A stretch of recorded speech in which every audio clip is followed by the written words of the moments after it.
I think it's working. Okay. Should we say something? Hi, hello, and welcome. This is Sheikh Dosri, the founder of Saudi Women's Stories. Welcome to our event for International Women's Day. I'm so pleased to have you all, and I hope that you're going to enjoy our event.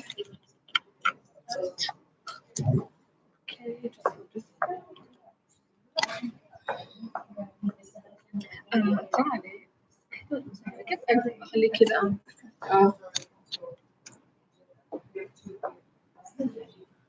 يا السلام عليك يا وعد. شكرا. يفترض.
International Women's Day Women Arts. Right?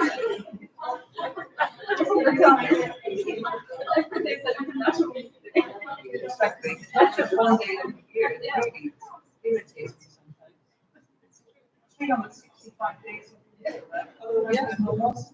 If there was not one day, it should be fair. Yeah, but there should be There should be for us, and then the rest of the 6 but it's not fair. as a mother. Something is not Yeah. and it's not fair.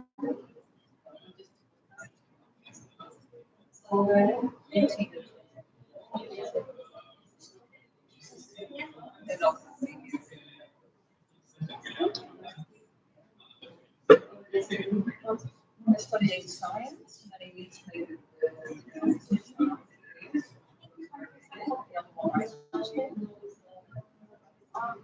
And now is about being like well, she's another to that's removed to and we actually met at the school accounting first day, and the rest of the specialty is IT and cybersecurity and anything that has to do with double the seven. phenomenal science. She's the first engineer. She's the first starting in engineering. She did engineering a long time. When did you start? I finished my bachelor in physics. There was a little computer science.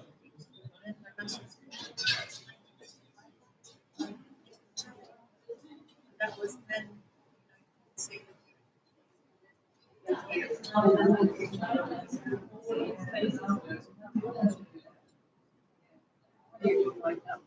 All the time. I lost 5 years ago. I spent 5 years. I started.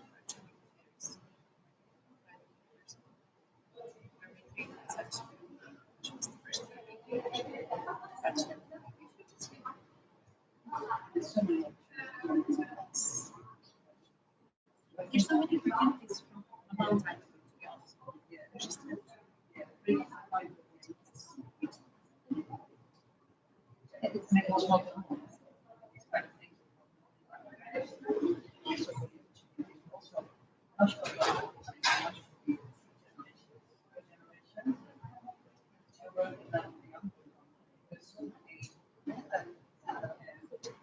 it's an interesting time.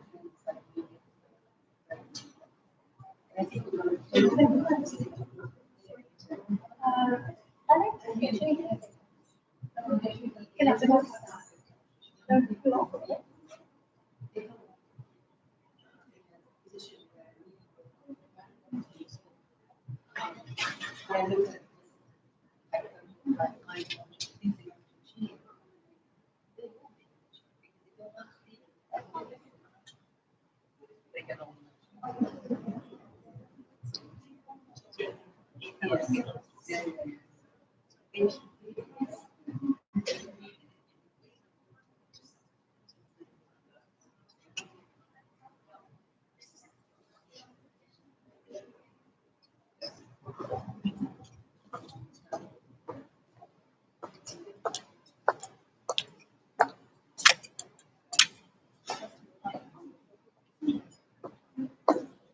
starts for you.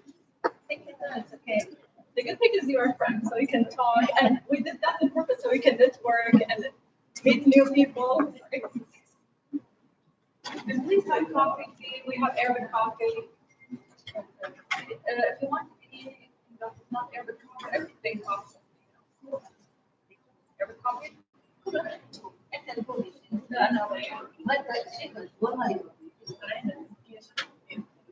that's what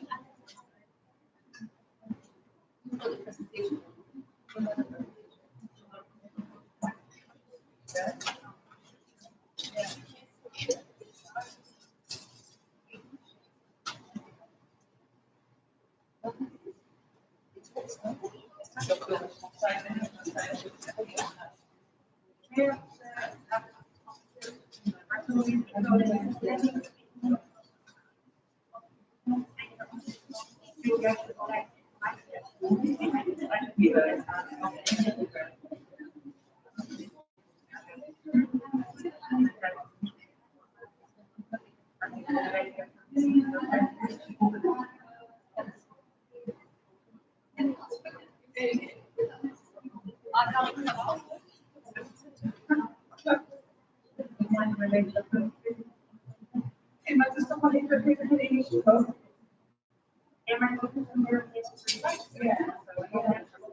Okay, so we have a mandate.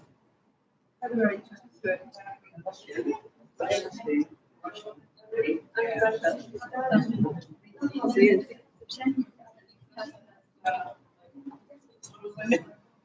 They gave them 1 day.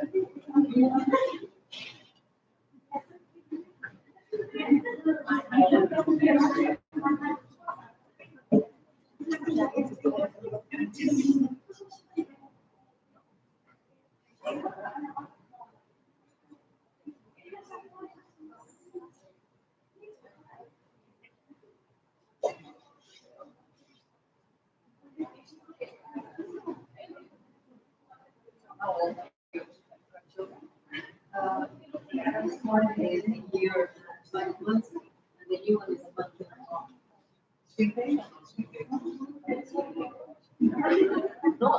Not sleeping. No, not sleeping. And we'll go to sleep. After 8 weeks, they should start sleeping. And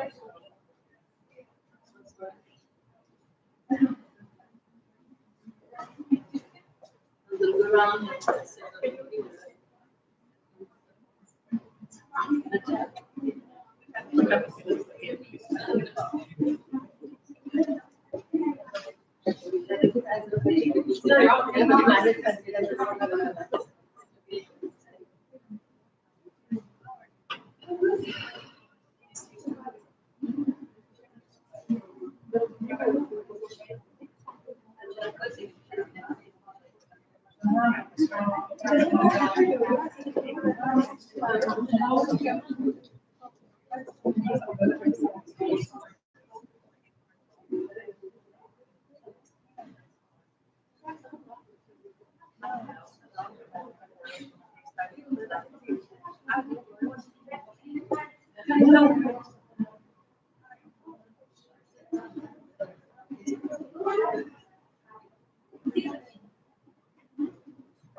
and take control. That's it, just something. So, yeah. Yeah.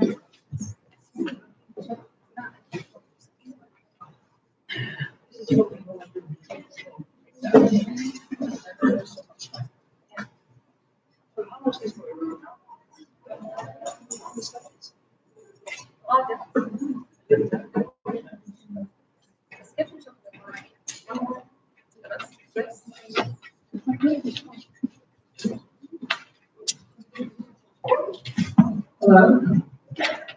Like that. Hello?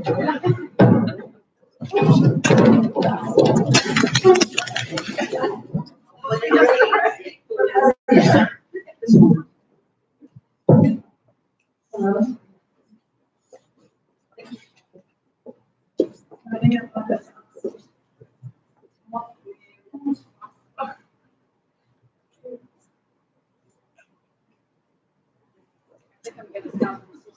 Okay, now you have please.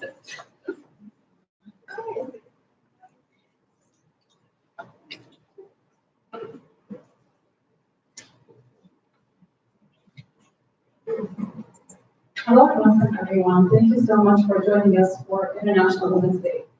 I'm so pleased to see all of you, and I'm so pleased to see friends and family members and colleagues. And most importantly, I'm so pleased to be sitting in this stage with two amazing ladies who are so inspiring to me and so empowering to many old ladies around the world. So thank you so much for joining. It's going to be informal, so don't expect anything formal because we don't like formality here. And today I will be joined by Her Excellency Ambassador Jennifer Betta, the Ambassador of the Netherlands in Saudi Arabia, and Her Excellency Huda Al-Laisi, one of the Shura members, one of the first ladies to be joining the Shura Council in 2013, and also one of our attendees here, one of the amazing lady, Dr. Ilham Hassanin. She's also one of the first ladies joining Shura in 2013. And she's one of the most amazing scientists in Saudi Arabia. Thank you all for coming.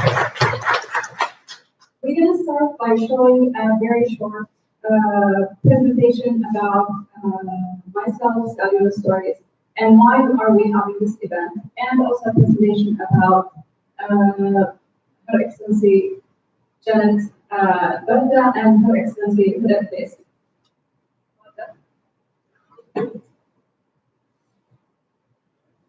So we started to Saudi Women's Stories in 2019 as one of very few, if not the only platform to highlight Saudi Women's Stories in the kingdom and outside the kingdom.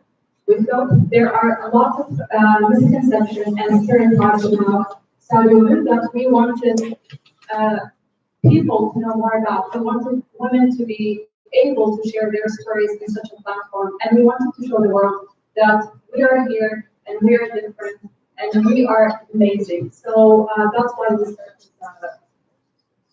the platform. One of the things that we are doing all the time is our monthly, many of you know, our monthly coffee talk. Our monthly coffee talk is an event, an informal event, which we gather at different places owned by women mostly, and we talk about issues related to all of us, women and men. And we discuss it and we try to make our world a better place. And this is kind of like some of the pictures that we have in our previous events since 2019. And this is, so I want to introduce myself. My name is Sheikha Dosti. I've been working as a journalist for the past 12 years, working in different newspapers inside the kingdom and outside the kingdom and with different media organizations. I've been working also as a communication consultant with different organizations here in Saudi and outside Saudi till 2019 when I decided it's about time that we are the ones telling our stories. We are the ones sharing those stories with the world. And since then, it's been a wonderful journey of hard work and amazing memories and amazing projects. And today is one of those amazing projects. I'm going to be starting with introducing again our great guest to the stage.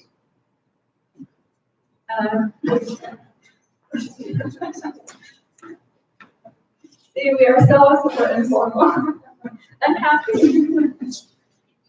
Today I will be having Her Excellency Janet. Janet, can you please introduce yourself? I would like you to introduce yourself and we can have this formal talk. Very pleasure to, first of all, thank you very much, Sheikha, to invite me for this event, and really delighted to be here and also to meet again with Oda and to meet all your wonderful Saudi women. And yeah, who am I? My name is Janet Alberta. First of all, I'm a daughter, I'm a mother, and I just happen to be an ambassador since 6 months since the Kingdom of Saudi Arabia. That's me.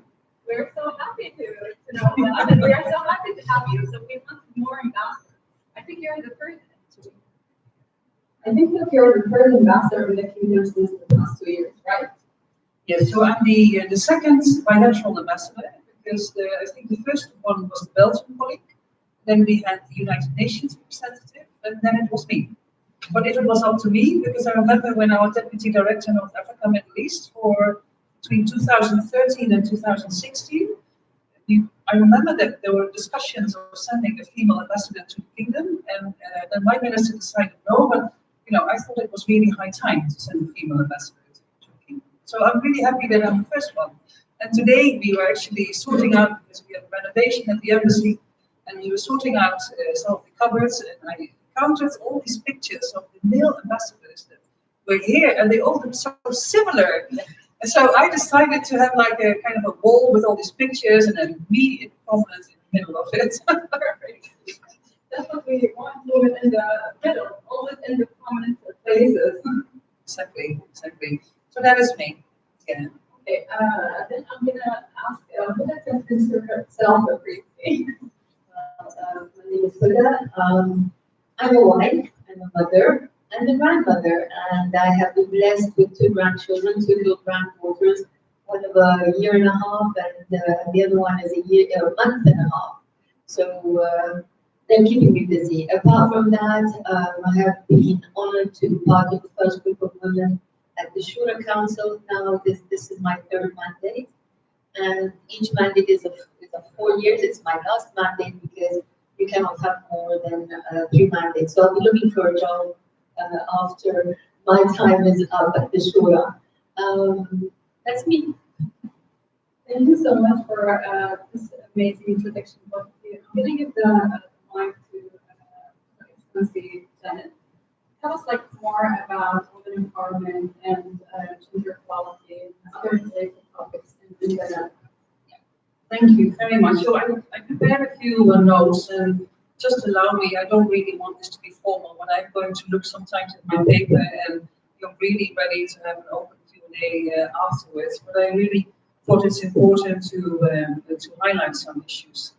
I think today, and I said it already a little bit in the beginning, for me, International Women's Day is not just on the 8th of March. For me, it's International Women's Day is like 365 days in the year, and I sometimes hate these 16 days of violence because I have the feeling that we only focus on, combating 16 days of violence in these 60 days, while in fact violence against women is taking place every day of the year. So we need to really fight together as women and as men to really combat all these issues 365 days in the year. But I do want to raise my hand today to show my commitment to choose to challenge inequality, call out bias and question stereotypes and help to forge an inclusive world. And my personal motto is, I mean, you asked me about what my personal motto is, it's very strange, perhaps very Dutch, perhaps because I come from a certain farmer family, just do it. Just stop talking and go for it. That's a really we should all just do it. Yeah, but perhaps it's also easy for me to say coming from a country like the Netherlands and having had an environment where I was really promoted and stimulated, but I also encountered challenges myself, of course. And I also want to mention a few examples that are currently taking place in the Netherlands, because sometimes we have the feeling as women in the Netherlands that we want to talk about women's rights in the Kingdom of Saudi Arabia, but in fact we have so many challenges ourselves. And I want to mention a few examples about that. I think, though, still it's important to have an International Women's Day because, I served in many strange countries, as people would like to say it. I mean, I'm always asked about my experience in Iraq and Yemen and Syria. But in these countries where I served, I really noticed that, if you don't really serve on an equal basis, you build your society in a wrong and unstable way. You really need to be I think a country can only develop in a sustainable way if there's room for equality, and if there's really, choices are being made for equality. So I think in that sense, it's good and important for the International Women's Day to really focus on that, the necessity of, making sure that equality is addressed. And I also would like to say that, it's really important for days like this that we need clear action to not accept the status quo, really push for change, because change moves us forward as individuals and as society. So I think that's really an important thing to address. Can I continue with my scribbles, or you want to ask me some questions? I want to ask you a big questions, actually, and also I want to ask Excellency what does almost saying there just for that. Okay. So these one of the very few women ambassadors in the to Middle. Can you tell us about this experience and some of the challenges that you face, especially in countries that they never seen women ambassador before, and in countries that they have some challenges within gender equality and gender issues? I have the feeling it only has been a positive thing. It has been a privilege because as a woman you can easily go in talks with men because you have that responsibility, you have that job, and I can easily go also to talk with women. So it has only been an advantage. And in the Middle East, I mean, I will say a little bit about that later as well, but in our ministry, like in the 70s, it was very difficult to nominate a woman as a female ambassador, although we had a lot of women that are foreign service, but they were never, they got to a certain salary scale, but they never really went to ambassadors. But that has now changed. I think that we have like 35, 40% of women of ambassadors, and also in the Middle East.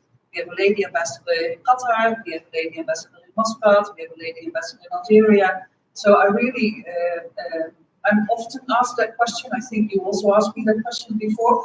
But I mean, for me, it's like, no, it's just a regular job.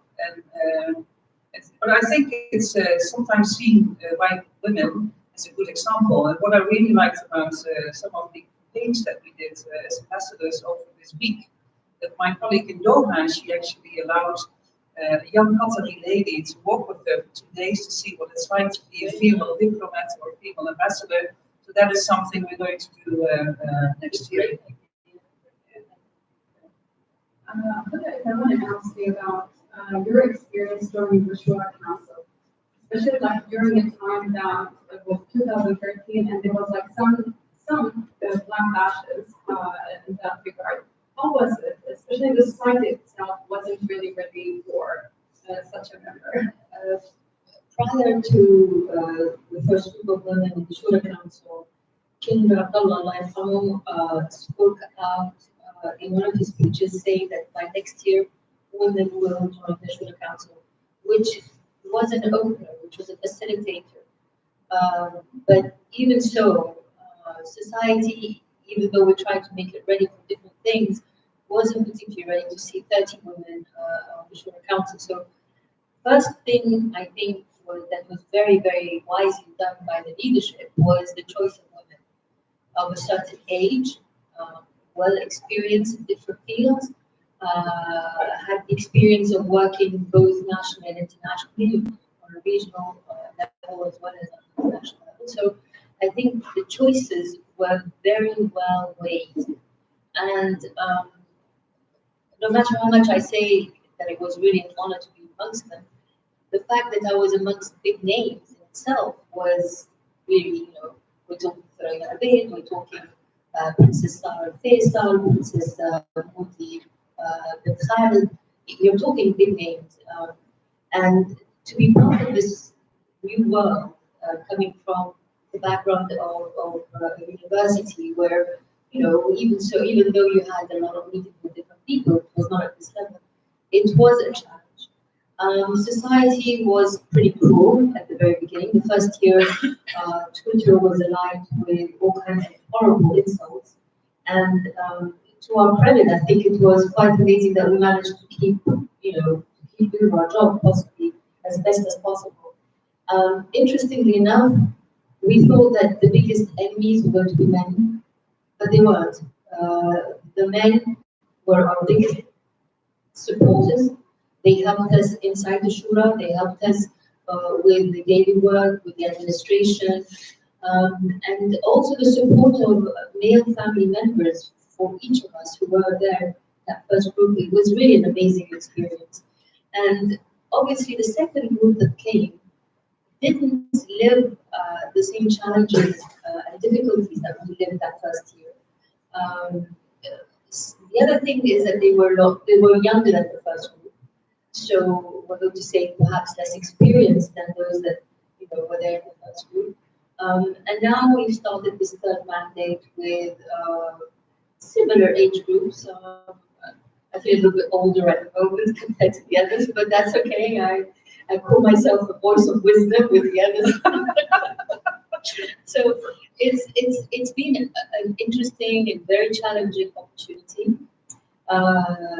Society has accepted us, obviously. There's no way now that somebody would write, oh, women shouldn't be on the Shura Council. And it's always anything that is new, anything that is different will be considered difficult at the very beginning.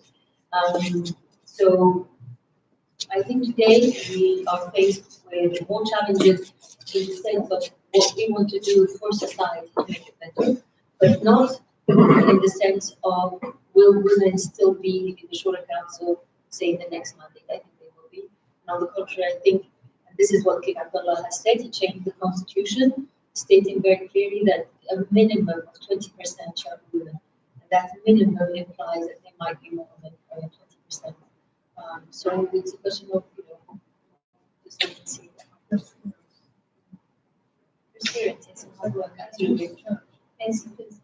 And if we compare the first appointment to the third appointment, when it's come to how the society are accepting women there, and what has changed over the years? And I think it's become part of the status quo. I think that today there's absolutely no question mark regarding women on the Sugar Council. Um, if we look at the development, and I think it's very important to put Saudi Arabia in context, it's too easy to say women empowerment has started 5 years ago. No, women empowerment did not start 5 years ago. Women in Saudi Arabia have always worked, but they have worked in professions that were not in the limelight. So we're talking teaching, we're talking medical fields, etc. We always had special women who have outshone the rest. And I'm going to point my finger to Dr. Ilham again, because she was the first woman in Saudi Arabia to have a degree in engineering. But it wasn't mentioned anywhere simply because the opportunities were not there for possible work. I remember when I studied at the university in the 1990s, I asked my first year students, how many of you were married? And there was something like 25% who put their hands up, which to me, for an 18-year-old, I was surprised. And I asked my fourth year students the same year, how many of you are married? About 75% were married. I was really surprised. By the time I left in 2012, I asked the same question to the first year and fourth year students. There were 0 girls in the first year and 0 girls in the last year, fourth year, who were married. So it shows that society is moving, it's developing, it's changing. Women are looking for an education, and the King Abdullah Scholarship Program has pushed women to get an education, to come back for a career, to come back and serve the country. So they are marrying later, they are having children later, which is a problem for the family nucleus, but that's a different issue on a social level.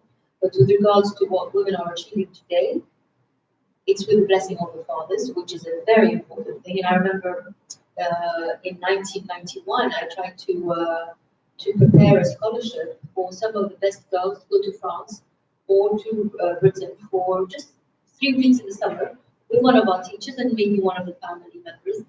And fathers called me up and said that, they insulted me, saying that I was being immoral and I'm teaching immorality to my students.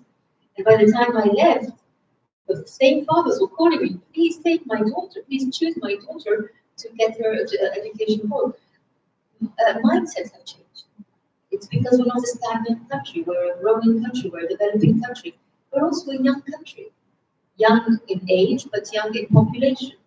And these young people who have gone abroad, who are coming back with a degree, don't want to live the way we live. They don't want to live the way that the grandparents did.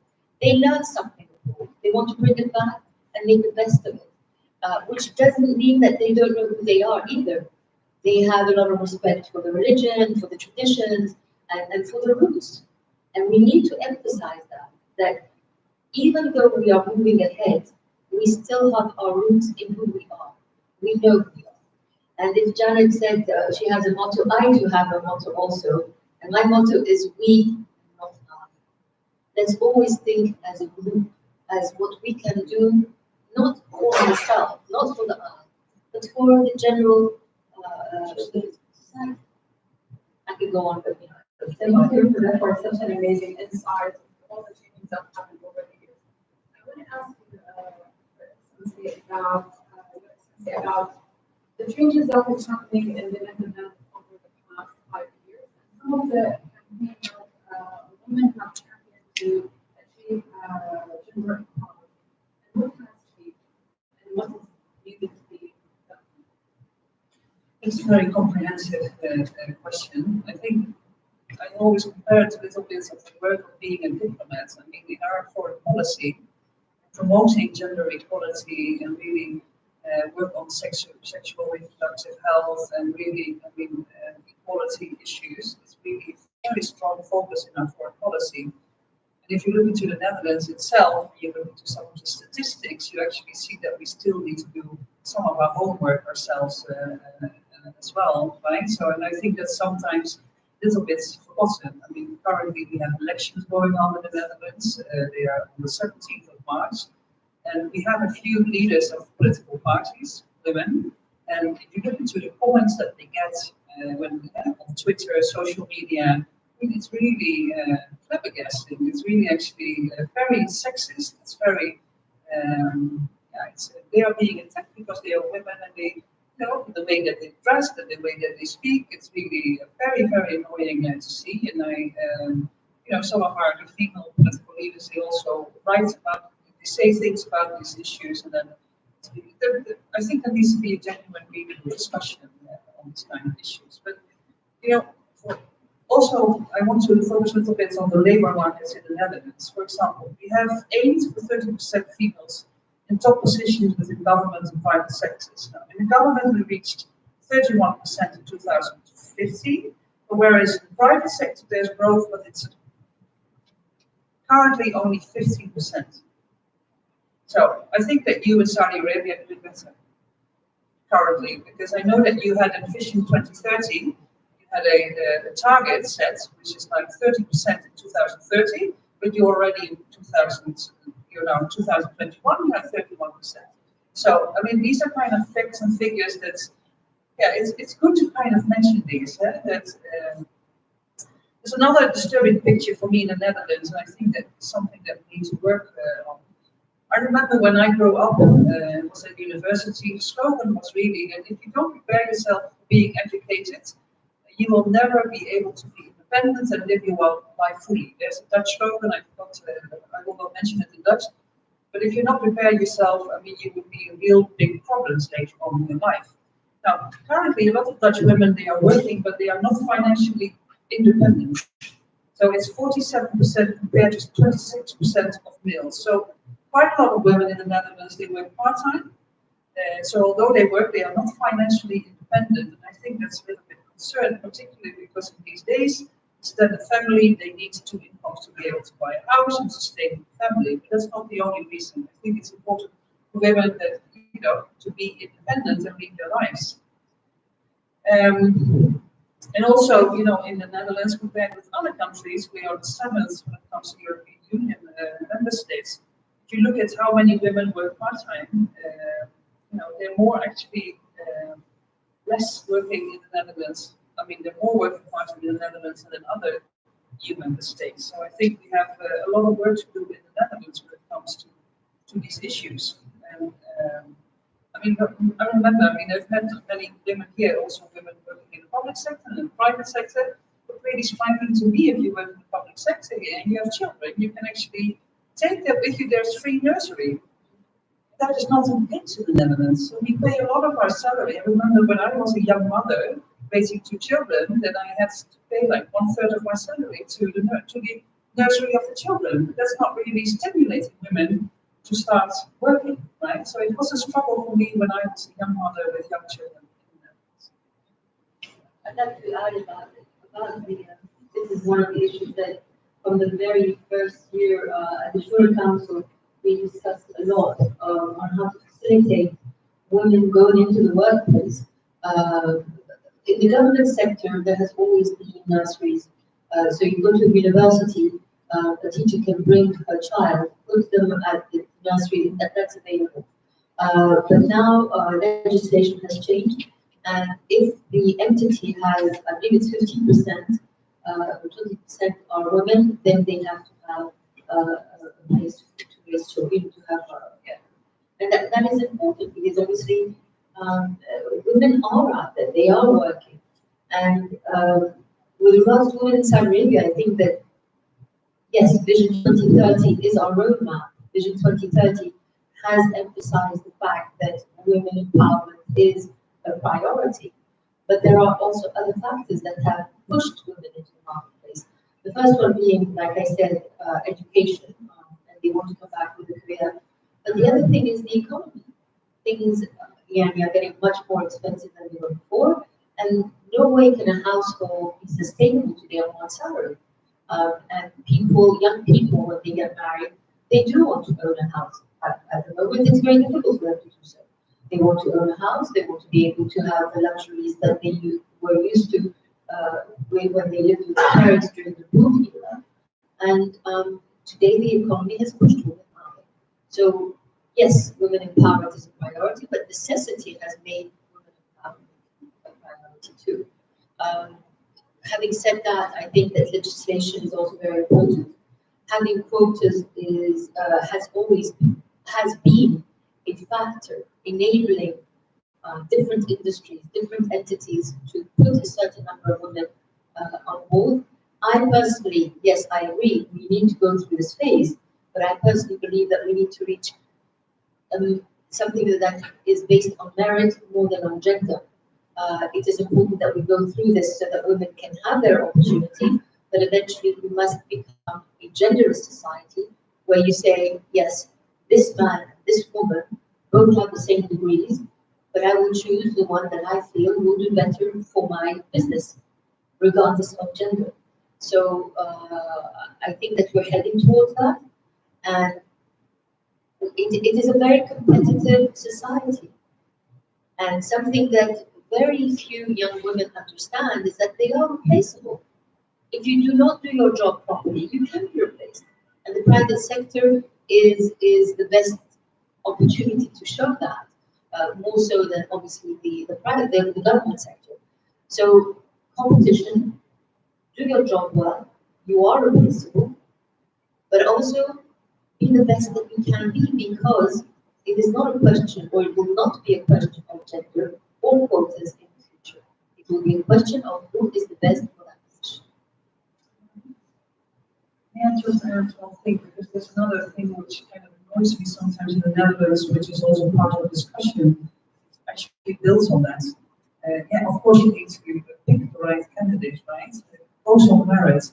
But then if you have chosen a man over a woman, or a woman over a man, make sure they get the same salaries. Because what we see actually, there's a big gap in sales, or in income, when there are salaries, the salary gap, that's the word, salary gap. I mean, for example, I know that in my ministry, there are men, they have the same job as me, they get higher salary than me. Yeah? And we have actually a civil servant salary pay scale. So there are issues which are not really, I don't know, I don't know what that is. I remember that I never negotiated on my salary. I never did. I shouldn't have to, because we had a civil servant. But when I found the investigation and I read all these numbers, and I thought, oh my God, I did something wrong. And that is something that we as women sometimes we have to be a little bit tougher. But this is an aspect with regards to salary in government jobs. Men and women are paid the same here in Tanzania. Whether you're in the shura or in the lowest, as it were, quote unquote, position in any government sector, you will be paid the same. Man and women will have the same salary. With the private sector, it's a different story. Obviously, that goes back to different entities. We can't control that. But legislation is very clear. Government job, even at the university, when I was at the university, my colleagues, myself, regardless of how many years I have, if this is my degree and these are the number of years I have served, I get paid the same as my colleagues. What's being done in the Netherlands to change that? I think it's part now of our ongoing discussions. I mean, what I actually quite like about my country being the legal capital of the world, whenever we deal with gender equality in other issues in other countries outside the Netherlands, we always look into Geneva when a country has a universal periodic review, for example. Also, we have our own universal periodic review, but there's other line ministries that actually are then traveling to Geneva to deal with what are we doing wrong, what are we doing good, and sometimes we are being patched on our back, we're doing good, and sometimes we are not being patched on our back, and then we need to live up to it. And then there is, ongoing discussions about it, and rest assured, I mean, if you are in election mode, all these issues, they are now currently under discussion, under debate. This year, we have been running really amazing campaigns, especially around international food safety. Can you tell us more about those campaigns? I think we need to look into Elspeth, because we really given Elspeth the lead on that campaign. Yes. So, from our ministry, we had okay, where do I go? That's okay. So from our ministry, we had a NL, our Gender Champion campaign. So, well, we could have asked a lot of Saudi ladies to join us for that, but we asked, among others, our honorary consul, Ms. Najma Taher, to, well, she said something about the things that she's been doing in her career. So we put her in the spotlight, so to say. And also Noof, she is working in Philips already for 6 years. She is the leader in on the factory floor. It's a factory only with females working there. So yeah, it's quite impressive, and I think these stories are so important. It's also what you're doing, right? You're giving the spotlight to ladies, and to show what they're doing. Are Saudi women who are working in European companies and the Saudi factories, right? Yeah. So and Ms. Nashwa obviously has her own company, and she's doing really well. Yes. Yeah. Thank you. I want to ask a specific question to the campaign that the Shura has adopted to make sure that we are reaching gender equality in the next years. Okay, I have a couple of problems with the question itself. I don't think it's fair to compare one country to another. I don't think it's fair to say, hey, Saudi Arabia, you are doing so bad compared to the United States with regards to gender equality, with regards to whatever. I think it's unfair. I think that it is very important to keep in mind the place of women or whatever issue that we're talking about within the context of development of one particular country. So to say what are we doing, we are just evolving. And I think it is very important to understand that the evolution that we're living today with regards to the development and the progress we are doing is part of the progress that is innate in a society that is going to be kept alive because of the young people who want a better future for themselves. There's no one country that has a magic wand and who lives a perfect life and says, whoa, I've been Saudi Arabia, do this and you'll become like the United States, like France, like whatever, UK. It doesn't work that way. We need to consider the fact that we have a history, we have traditions, we have a religion that we are proud of, and we need to keep that in mind as we go forwards with regards to rights, general rights, not necessarily gender rights. The Quran has given us, has given women their rights. The fact that they have been taken by women is because society was at one time abusive, was regarded as not understanding the core element of rights. But if we look at Islam as it should be looked at, we understand that it is a very middle of the road religion that gives women their rights.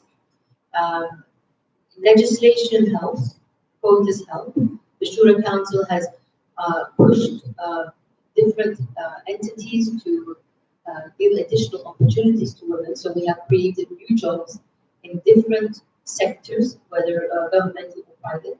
And the fact that we do have quotas is a silent agreement that the government wants more women out there.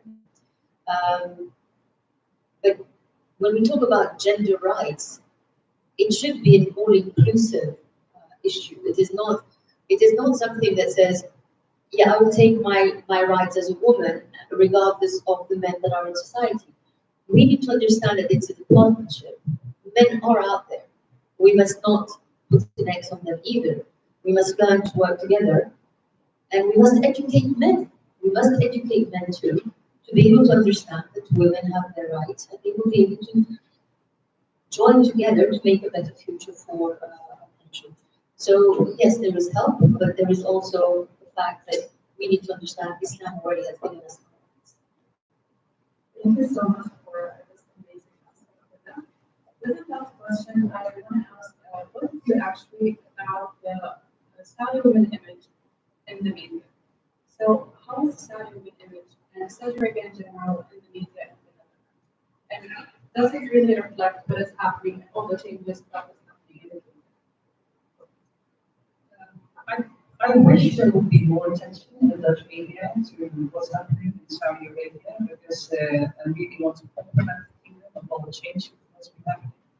Sometimes the attention in the Netherlands media tends to focus on some female activists that have recently been liberated or are still in prison, and not so much on the general societal changes that are really happening here, right? So I write my stories about that. I mean, when you say Saudi women's stories, I write my Saudi women's stories back to the capital, and I tell them that there's much more to it because I think, like you said, it's a very young country, right? And you've really come very far. I sometimes see it as a Saudi 2.0 that you are now generally introducing things that women can acquire, can do, although they did it in the beginning, but with much more struggle.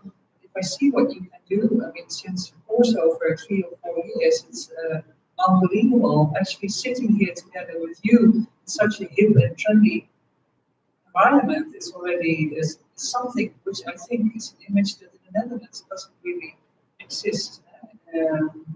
So I wish there would be more dialogue. I wish there would be more images. I'm very much looking forward for the COVID period to come to an end, and there will be tourist visa again, and that there will be delegations coming, or friends coming, organizations coming, that they can see for themselves what's happening here. So we encourage, of course, some Saudi women to participate in webinars. I mean, there will be one next week, I think that is on the 11th of, that's actually this week, sorry, which is called Hague Talks. And there is Mahashina, she is there from She Works. So she will be actually talking with a lady from Iraq, and there's another lady, to really explain what's happening in Iraq, what's happening in Saudi Arabia, what's happening in another country, and to have a kind of interactive dialogue on that. And I think that needs to happen much more often, and I'm very happy that we have an active embassy that really try to reach out and have these kind of dialogue sessions. Thank you so much. Question for you, Peter. And I would ask, what are one of the things or the things that bothers you the most when it comes to the image segment and media? Where do you want to start? It's endless. First of all, I must say that I think we are partly to blame. We do not promote ourselves. We do not promote Saudi women or Saudi Arabia enough. Until very recently, we have been a country that has always said, it's their belief, let's just keep quiet about it and get on with what we have to get on with. And even though I understand it, I think that perhaps that silence obviously has created a lot more damage than it should have. Simply because stereotypes are created, and when media outlets or journalists don't understand the truth, they fill the gaps with untruths that they create because they have to fill those gaps. So if we look at how they perceive the Saudi woman engulfed in her abaya and her tarha, she's like, okay, she has no mind of her own. It is a stereotype that is extremely annoying. And it is not only focused to people who are ignorant, let's put it that way, but it goes even to those who are educated. And I remember one of our meetings at the French Senate, one of the French senators, and it was the second day, the day after we were allowed to drive. I happened to be in Paris, and so she started by saying in public, "Oh, well done, now you can drive." And I'm like, it's not a big deal. Those who want to drive will drive, and those who don't will not. So what's next? And it was her attitude that annoyed me. So I said to her, "Why don't you tell me? It seems that you have always something to say about the development of Saudi women." She said, "Yes, when are you going to get rid of your abaya and burqa?" I said, "Why does that bother you? Why does it bother you? Why can't you get over the fact that this is just a flimsy piece of material? There is a brain in the head underneath that veil. And I think it's so much easier for us to accept the way women dress in other parts of the world without having us to ask them to remove the sari, for instance, or the Mexican way of dressing, or everybody has a way that they feel is their own national dress. Um, and I understand that it is also because it is misunderstood. So I think these stereotypes stop the possibility of dialogue. And like Janet said, it's very important to have these dialogues. It's very important to fill these gaps. And if we go into a discussion with these stereotypes already in the back of our minds, we will not go forward. But if you open your mind and say, yes, I am different, I accept your differences, please accept mine. And let's start from there. I think that then, yes, we can go forward. As long as we keep saying, and I'm going to give you another example. I mean, my daughter went to San Diego to visit her brother a couple of years ago, and she doesn't wear burqa or anything. And she got chatting with some American students on campus. And then finally one of them said, "Where are you from?" And she said, "I'm from Saudi Arabia." And then they sort of completely went silent. And one of them said, "But how can you be from Saudi Arabia? You look so normal." What does that mean? How is she supposed to respond to that? And these are young, educated women. Stereotyping, the medias, I think that we need to promote ourselves more, but I think that the outside world has to be a little bit more understanding that the differences that they see in a Saudi woman are the same differences that they would see in any other nationality without the politicization, because it is all about politics at the end. Without the politics that they would put. Thank you so much for this amazing words. What happened to it? I can only just say that I agree with that, what you are saying. I mean, it's stereotypes is really stopping us for really getting to know each other and making the world a better place, right? So I think this is also what International Women's Day is all about, to really counter your challenges, and really get rid of biases and stereotypes and really accept each other as we are. And, I also like what said about, it's so important to have an inclusive society, right? I mean, male men, they need to accept women, women need to accept men, and we need also kind of help each other to develop a truly a society. And I think it's really, like I said, I hope that COVID goes away soon, and that because actually top down your country at the moment, a lot of things have been happening. So now people have to read it from the news and they don't believe it, and the stereotyping continues. So it's really important that there's that open dialogue. And I noticed it also in my previous post when I was in the Republic of South Sudan. I was not in COVID times, but the memory of South Sudan and what we have done in the country for many, many years is completely forgotten. So I invited a lot of people to come over and to really come and see the country. And then they suddenly, they started to write about it anyway, and suddenly there was a lot of understanding. And I think that is really very, very important. I mean, having the Pope visiting Iraq, I mean, look what the effect was. And actually having him gone to Mosul. I mean, for me, I've been in Mosul a few times after the fall of ISIS, but for me, it was like very emotional to see these pictures. I mean, that is the kind of understanding that you really want to stretch. And the fact that he actually traveled for the first time after COVID and then he went to Iraq. I mean, if that is the effect that is going to be achieved, then post-COVID is going to be so joyous, right? Definitely, I have something. I think it's very important to educate our children. I mean, as adults, okay, we understand what stereotypes are. We understand that we need to have an inclusive society, educate men and women. But if we don't educate our children to understand, and if you look at children in any classroom, I grew up abroad, I grew up in London, and our classroom was made up of, I think, me as a Muslim, there were like 3 or 4 Christian children, and the rest were Jewish. But we never put that into consideration. It didn't play a role in our lives. Kids just growing up and learning. And I think that children are more accepting than adults. And as they grow up, peer pressure, family ideologies, all kinds of things from the environment will bring it. And I call it toxins because they do make it as if it's a toxin. And it stops them from going forward. if we educate our children to remove these barriers, to remove these toxins, and just accept others for who they are, for understanding that the beauty of this world is the fact that God created us all different, whether as individuals or as societies and communities, and every country has its richness. And if we understand that, and if we understand that with that richness within that country, the people themselves are a reflection of that richness, I think, we can go forwards. But as soon as we put these walls up and say, oh no, don't talk to that, but they're not like us, they're different. Why? Go and understand how that person is different, and what is the points in common that you have, because every difference will also have similarities. So I think that we need to educate our children to be more open, to be more understanding, and I think schools have a huge burden on their shoulders if they're going to do it right.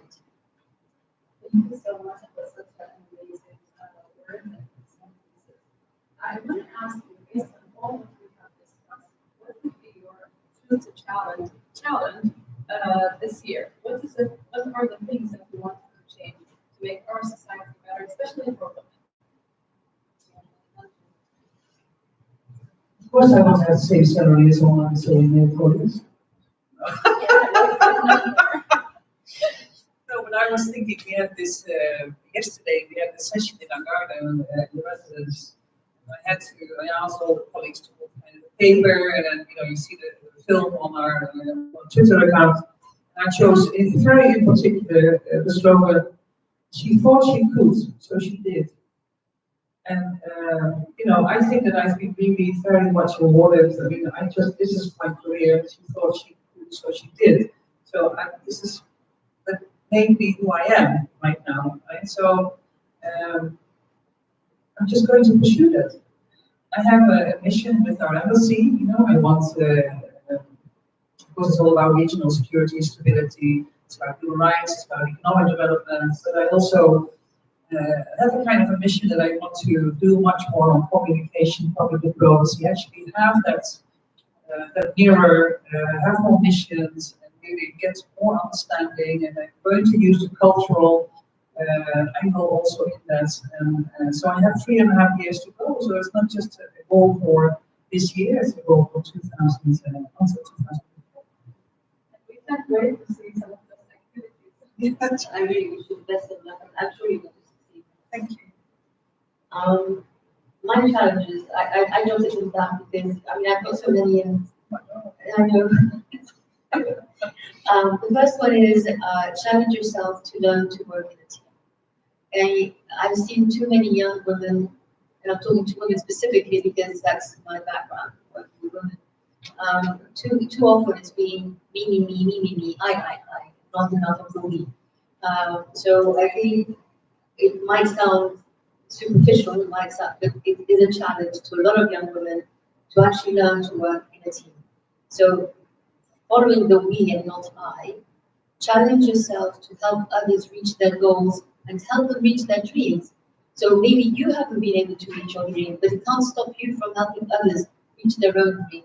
And once you learn that their dream is your dream, and that the fact that you're working together as an entity, their happiness is also your happiness.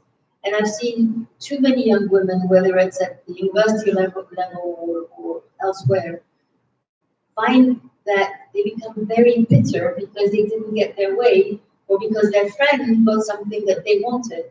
Be happy for them. Be happy, it'll grow onto you too.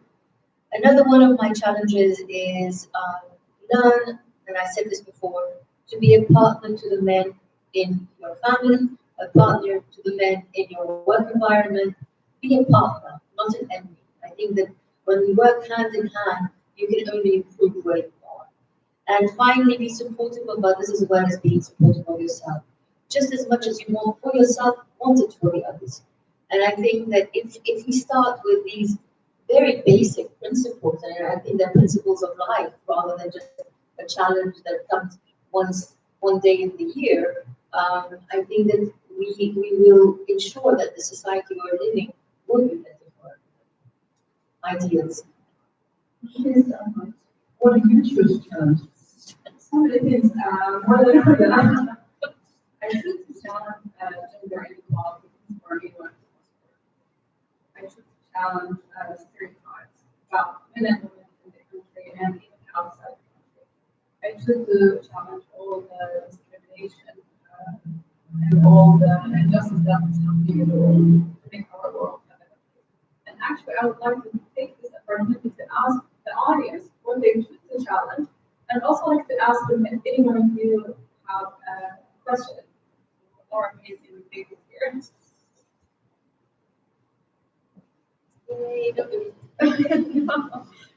They're just shy now. So maybe I'll ask, what do you choose to challenge? If you don't raise your hand, I'm gonna pick. I'm gonna start with my mom. If you do that.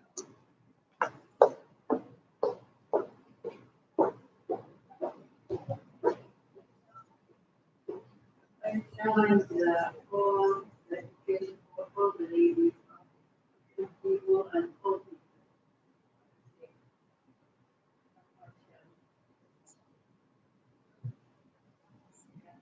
Challenge and support.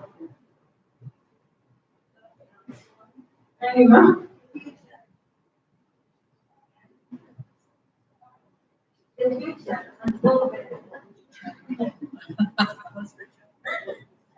Gender equality, stereotype also. I think that I think amazing.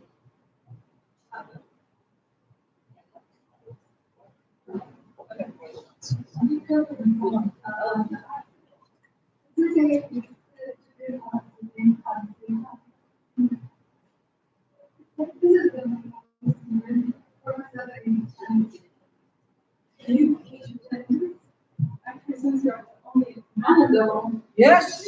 It will be more important to hear what he has to say. I want to ask you, I think education, at least what we're seeing within the workspace, there is a lot more opportunities available for women now, right? So, like you mentioned, there's a lot of roles that we're not facing that weren't very visible. But what we see now, at least in Tenet as well at this point in time, we are 75% female within the team, sadly females as well. And actually, there's a lot more entrepreneurs that are coming up that are female based as well. So as we compared to last year, we had very few, less than 5% female founder startups. I think that is significant increase at this point in time. So I think opportunities are available. I think it's just equality in pay, education opportunities as well, which are challenges. Getting into the workforce or being able to work, I think that is not really an issue like it was in the past.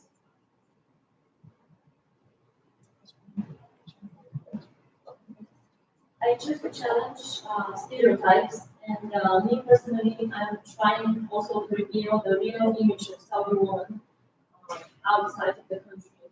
And I really enjoyed the conversation and discussion today. And exactly what we were talking about in education, I can give just one brief example. My son was born in Qatar 6 years ago. Never in his life so far, he's been asking.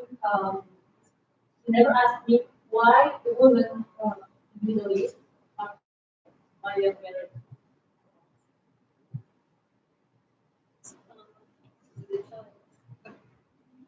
Just challenge extremism and religion and in everything. Sorry, can you repeat that? I didn't hear it, sorry. Extremism and religion and in everything.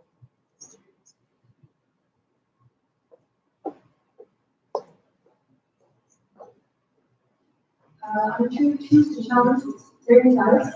I believe that stereotypes won't be fought unless we women stick together. And I have a motto that I live by. It's real queens fix each other's mouths. That's nice.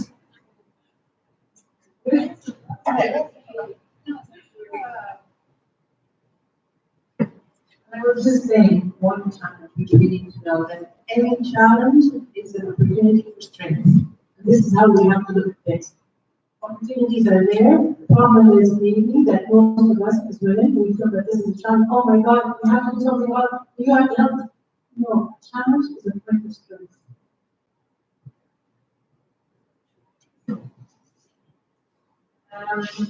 I would like this year to really talk to more ladies and get inspired by them, and hopefully share their stories also with the Dutch public.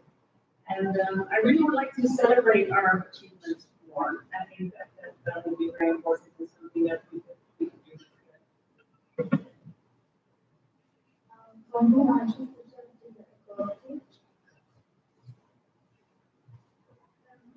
I want to challenge and fight for kids' rights. It's so sad that kids these days don't want to live their childhood and just want to grow up so fast. I just want them to live their natural and easy childhood, just live it.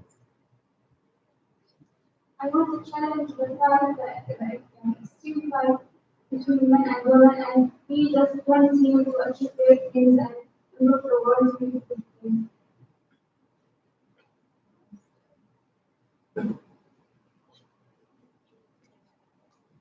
Thank you so much for both of you for such an amazing talk and for all the wonderful ideas that you give all of us and for the inspiration and positives.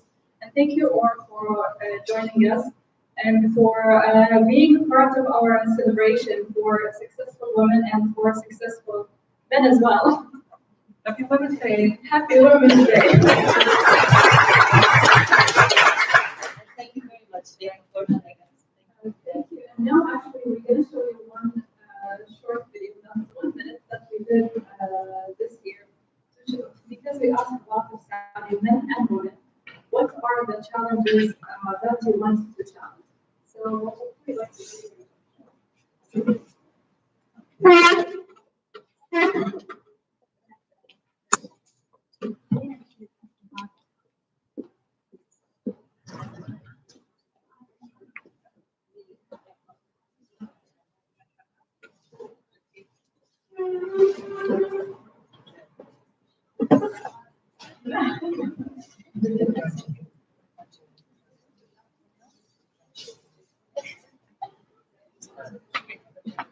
And after we see the video, actually, we have a very small thing, which is basically, we wanted to do some kind of artwork in which, like, we would ask you to be super creative, and we know that you are, and draw something about, like, women rights, equality, anything.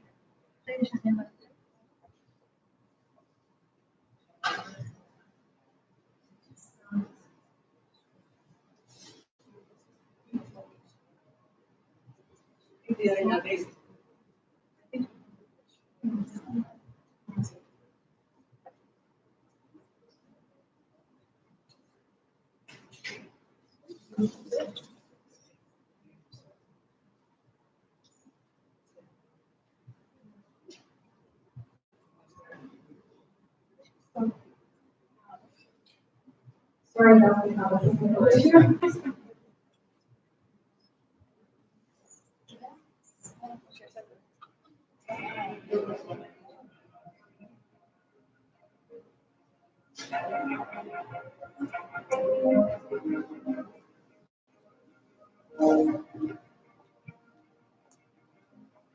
أنا أختار أن أتحدى نفسي لأكون الأفضل. أنا أتعب حق ممارسة الرياضة تجري الذكور والإناث. أنا أتحدى أن أكون شريك في الدين بكل شيء. أنا أتحدى كل شيء لأكون الأفضل في جميع المجالات. I chose to challenge myself to achieve, inspire, and empower. أنا أتحدى المرأة في وسط الواقع مع العالم الجديد. أنا أتحدى نفسي لإنصاف الحياة مهما كانت الزمان. أنا أدعم حق المرأة في التعليم في جميع المراحل. أنا أختار أن أدعم أمي وأخواتي في الخير.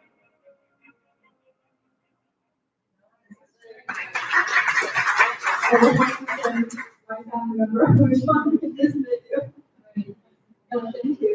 So now please have coffee, have tea, and have some artwork. Show us like your creativity, and thank you so much for being part of us. We didn't answer the question on YouTube. I think we cannot answer the question now. time.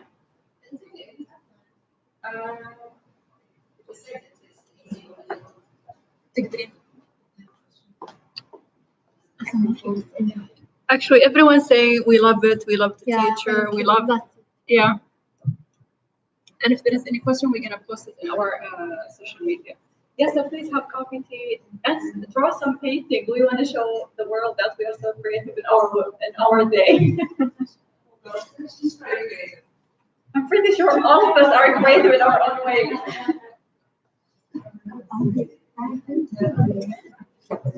We wanted to take a group picture. Yeah. Can we have a group picture? Where should we have it? Here? Yeah.